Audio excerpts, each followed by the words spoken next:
Bonjour, je suis Serge Effès, psychiatre, spécialiste du couple et de la famille. Et aujourd'hui, cette question que bien des femmes se posent avec souffrance, avec colère, comment peut-il aimer et me tromper à la fois? Eh oui, peut-il aimer et tromper à la fois? C'est vrai que beaucoup de femmes s'interrogent sur cette question-là. Alors peut-être qu'il faut remettre les choses un peu dans leur contexte. C'est que, allez, je vais le dire assez brutalement, mais la fidélité, c'est un peu un défi pour les hommes.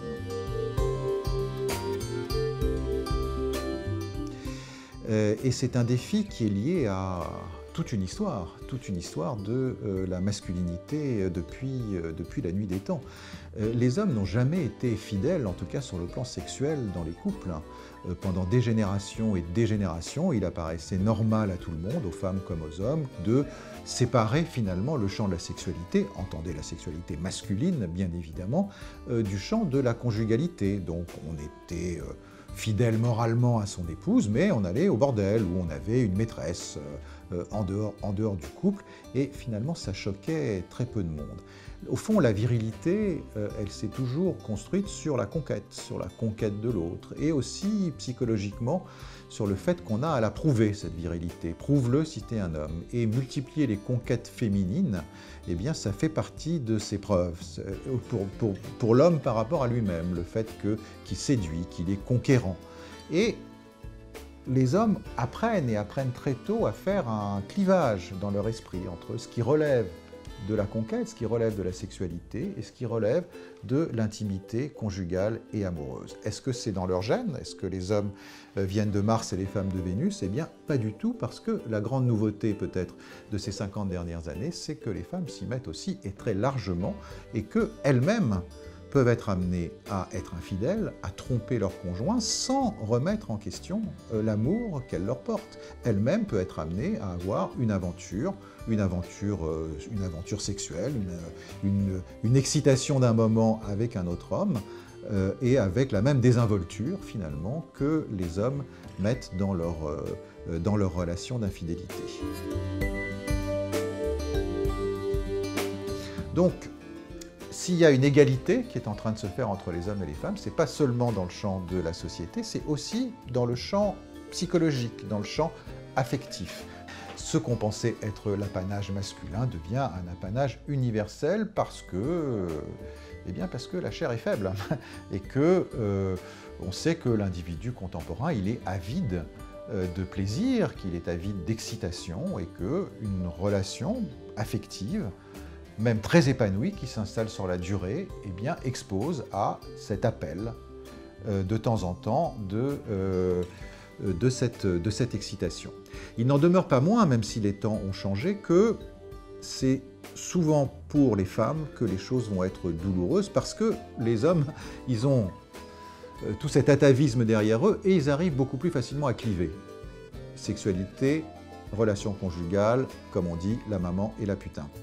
Donc, ils peuvent, avec beaucoup de désinvolture, avoir eu une ou deux relations sans que ça affecte leur relation conjugale. Les femmes ont, par tradition, vont beaucoup plus s'investir émotionnellement dans une relation extra-conjugale, et donc ça va être plus compliqué pour elles de négocier intérieurement les deux, de maintenir les deux. Mais encore une fois, les choses s'égalisent. Je vois de plus en plus de femmes qui ont des aventures sans que ça les affecte beaucoup.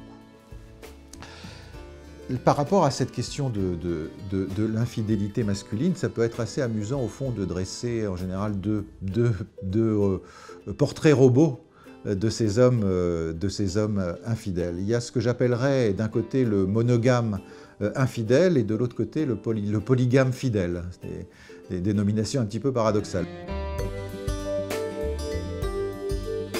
Le monogame infidèle, au fond, c'est ce conjoint, cet homme qui aime son épouse, sa compagne, inconditionnellement, qui construit son couple, qui construit la parentalité, pour qui sa maison, son foyer, c'est le repos du guerrier. Mais ce monogame infidèle, eh bien, justement, il conçoit les relations extra-conjugales comme n'ayant rien à voir avec cette relation conjugale. Au fond, ils ne se sentent pas infidèles du tout, parce qu'ils se sentent moralement fidèles à leur épouse, mais ces aventures, pour eux, eh bien, ça fait partie de leur mode d'être, ça fait partie de leur terrain de jeu, et il n'est pas question pour eux de changer cela. Et il y a souvent des femmes qui tombent des nues quand elles découvrent qu'un homme les a trompées, pas seulement une fois, mais 2 fois, 3 fois, 10 fois, sans même qu'elles s'en soient rendues compte. Et elles ne s'en sont pas rendues compte parce que justement, ces hommes-là, ces monogames infidèles, ils clivent totalement ce domaine des rencontres sexuelles du domaine de leur relation conjugale. On peut lui opposer ce que j'appellerais le polygame fidèle, et qui est un homme qui aime aimer, qui aime l'amour, qui aime les conquêtes, qui aime être aimé, qui est dans c'est un Don Juan, c'est un Casanova, c'est quelqu'un qui, peut-être pour se rassurer, peut-être parce qu'il a ses propres failles, eh bien il est à fidélité multiple d'une certaine façon. Il a plusieurs histoires, et plusieurs histoires en même temps. Il aime toutes ces femmes, chacune de façon différente. Il envoie à chacune des mots passionnés, des mails torrides, mais il ne se sent pas infidèle parce qu'il se sent dans cette capacité du polyamour. Et là aussi, les femmes s'interrogent. Est-ce qu'il m'aime vraiment? Comment peut-il aimer et tromper à la fois? Eh bien, c'est sans doute possible, parce qu'il y a 1000 façons d'aimer, 1000 façons de tromper, 1000 façons d'être fidèle et d'être infidèle. C'est à vous de savoir quel couple vous avez envie de construire, ce que vous avez envie de supporter ou de ne pas supporter. Mais par rapport à cette question, eh bien, sachez que c'est quelque chose de possible. On peut aimer et tromper à la fois. J'espère que ces conseils vous ont été utiles et à très bientôt sur Doctissimo.